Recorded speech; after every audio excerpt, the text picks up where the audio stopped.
setiap manusia pasti dia akan mendapatkan ujian dan pasti dia akan mendapatkan cobaan. Terlebih orang-orang yang beriman, semakin kuat iman seseorang, maka semakin besar ujian dan cobaan yang akan Allah Subhanahu wa taala berikan kepada mereka. Sebagaimana yang dikhabarkan oleh Nabi sallallahu alaihi wasallam dalam hadisnya, asyaddun nas balaan al-anbiya tsummal amsal fal amsal. Orang yang paling keras ujiannya, orang yang paling berat cobaannya, kata Nabi sallallahu alaihi wasallam, adalah para nabi, kemudian yang semisal dengannya, dan kemudian semisal dengannya. Bahkan Rasulullah sallallahu alaihi wasallam menyebutkan dalam hadis yang lainnya, kalau seandainya seseorang mendapatkan ujian, seberat apapun ujian yang dia dapatkan, sebesar apapun musibah yang menimpa dirinya, ingatlah musibah yang menimpa diriku, kata Rasulullah sallallahu alaihi wasallam, maka itu semuanya akan memberikan keringanan kepada dirinya. Oleh karena itu para hadirin yang dimuliakan oleh Allah Subhanahu wa taala, kita tidak akan mungkin bisa lari dari ujian. Kita tidak akan mungkin bisa lari daripada yang namanya cobaan.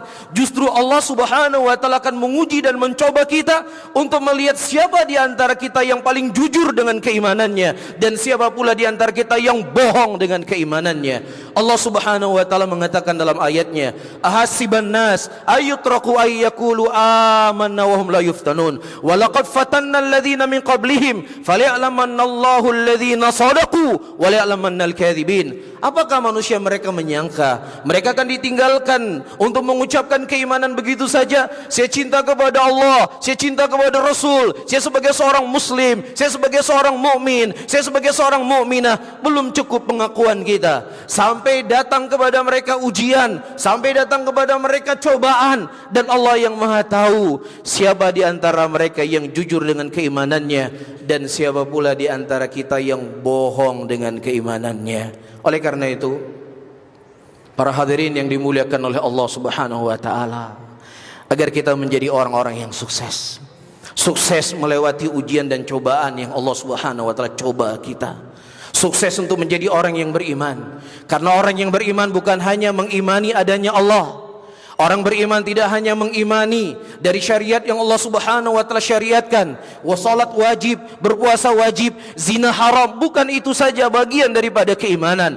Tetapi bentuk keimanan seseorang adalah dia ridha dengan ketetapan yang Allah Subhanahu wa taala tetapkan kepadanya. Allah Subhanahu dia ridha dengan apa yang telah Allah takdirkan kepadanya. Ketika Allah memberikan nikmat kepadanya, dia mensyukuri nikmat Allah Subhanahu wa taala. Dan ketika Allah Subhanahu wa taala menguji dan mencoba dia, orang-orang yang beriman, mereka akan bersabar dengan ujian tersebut. Namun sebaliknya para hadirin yang dimuliakan oleh Allah, kalau seandainya kita mengaku beriman kepada Allah, kita mengaku cinta kepada Allah Subhanahu wa taala, namun ketika Allah menguji kita, ketika Allah mencoba kita, kemudian kita menjauh dari Allah Subhanahu wa taala, kemudian kita meninggalkan Allah Subhanahu wa taala, apalagi kemudian kita berkata dalam hati kita, Allah tidak adil kepada saya, dalam keadaan saya telah beriman kepadanya, dalam keadaan saya telah ruku dan sujud kepadanya, tetapi Allah memberikan ujian kepada saya. Allah tidak adil. Siapa yang mereka memiliki keyakinan yang seperti ini, walaupun itu tidak pernah terucap di lisannya, tersimpan dalam hatinya,